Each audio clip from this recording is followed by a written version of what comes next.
Let's get into what a DIY screen printing toolkit consists of.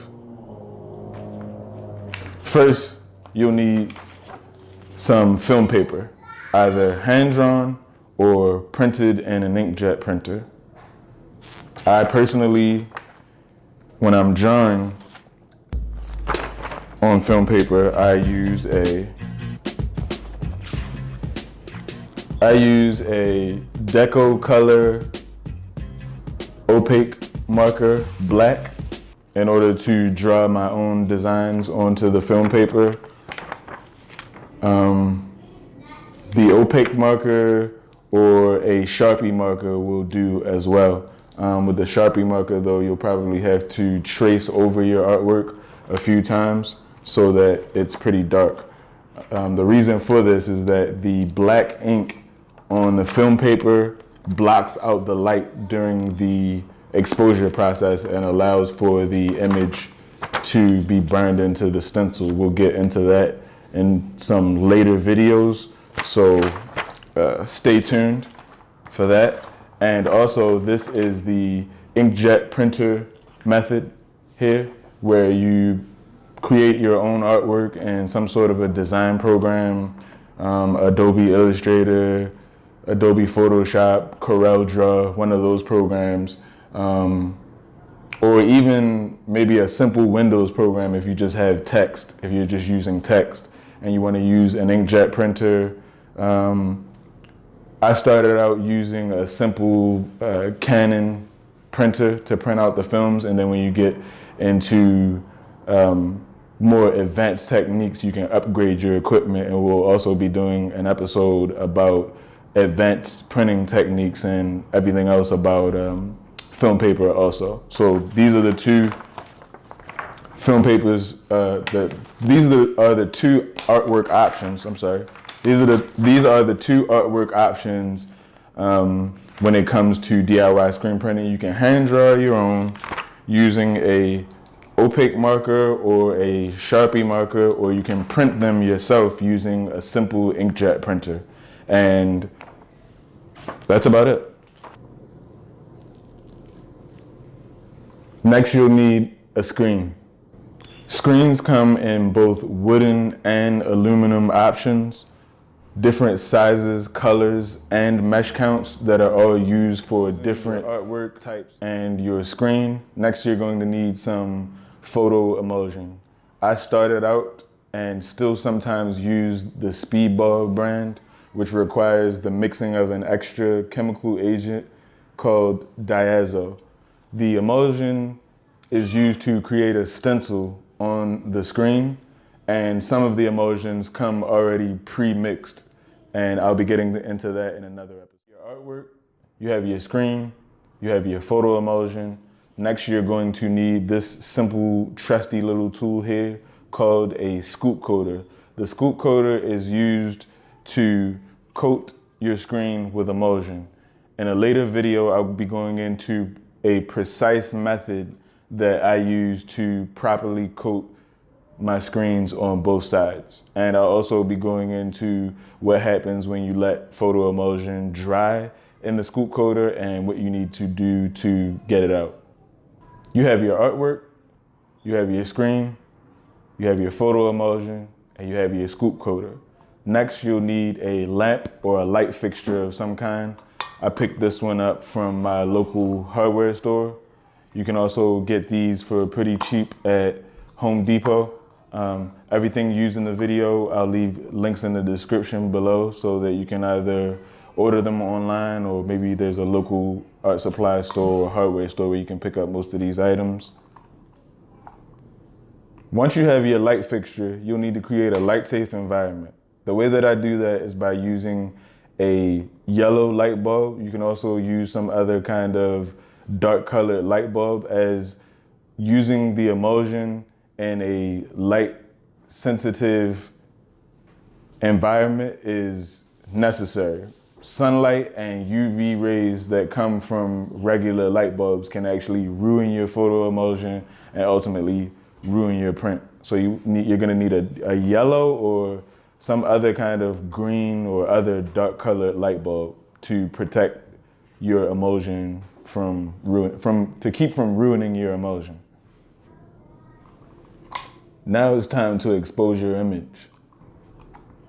A 13-watt black light bulb. You can find black light bulbs at your local art supply store, online, Home Depot.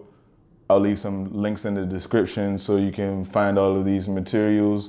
But yeah, you'll be using your light fixture in conjunction with your yellow light bulb and your black light bulb to both create a light safe environment for your emulsion, and you'll also be using the black light bulb to expose your screen when you're done.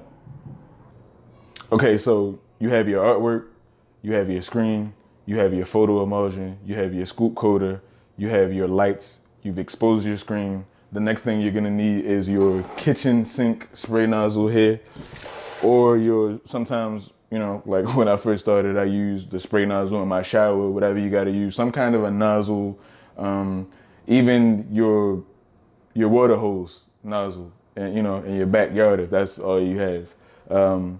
You're gonna be using the spray nozzle to wash out your image once it's burned into the screen. You'll be using it to wash your image out a bit. I'll show you that process in another video.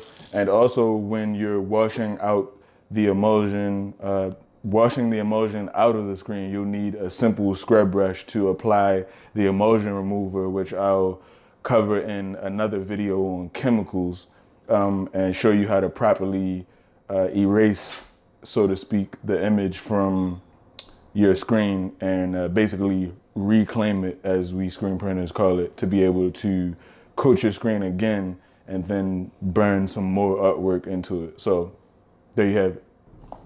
You have your artwork, you have your screen, you have your photo emulsion, you've got your scoop coater, you have your lights, you've washed out your screen, you've dried it, and now you're almost about to print. Next, you'll need a squeegee of some kind. They come in all different shapes and sizes.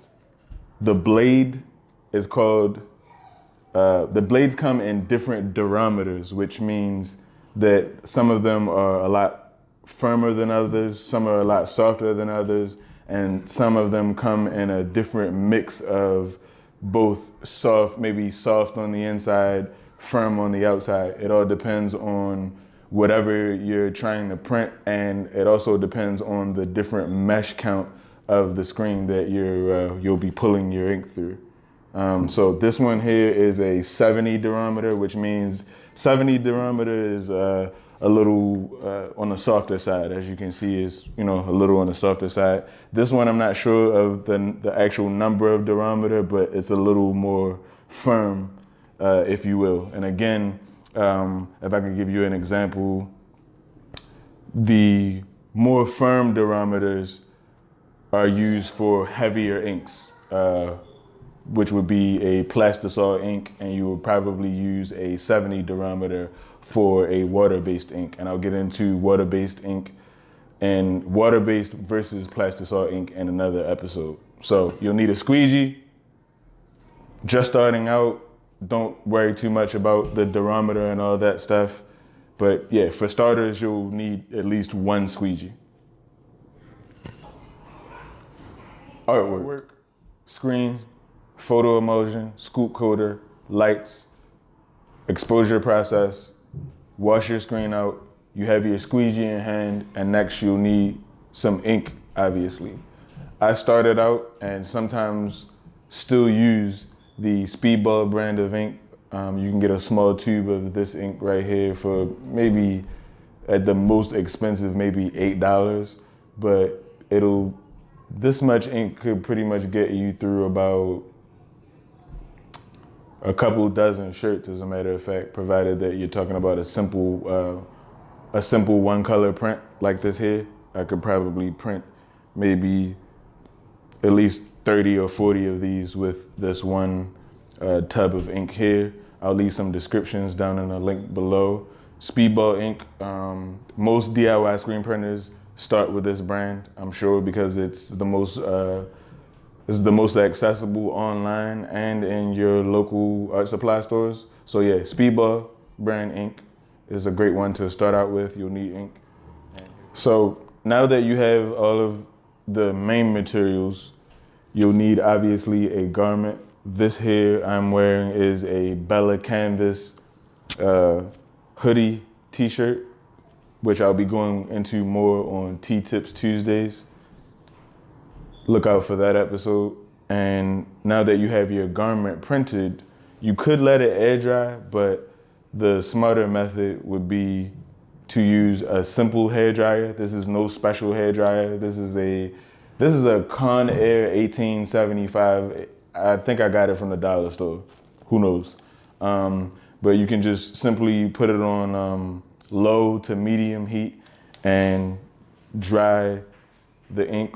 If you don't, you'll go to wash it out, and you know, the ink will obviously wash out and you will have pulled off a print for no reason. So simple hair dryer from wherever in your house already, or you can go buy one for cheap, maybe $15 max. Simple hair dryer to dry the ink, dry your design so that it doesn't wash out when you put it in the wash. Thanks for watching. My name is Malik. I'm your host and teacher of all things t-shirts. You can catch myself and the man behind the camera, Shots by Warren, every Tuesday for T-Tips Tuesdays, where we're going to go into the intricate parts of garments, where we talk about different garment brands. We're going to be talking about your brand. If you would like to send us in some of your garments to do brand reviews, we're going to be talking about different styles and cuts of shirts, different hoodies, different crew necks, different t-shirts, different colors, what you like, what we like. We're going to be going into all of that on T-Tips Tuesdays, every Tuesday at 12:17, right here on 12:17 TV. And the DIY screen print aspect of it, you can catch us for our Silkscreen Saturday series right here on 12:17 TV every Saturday at 12:17 p.m.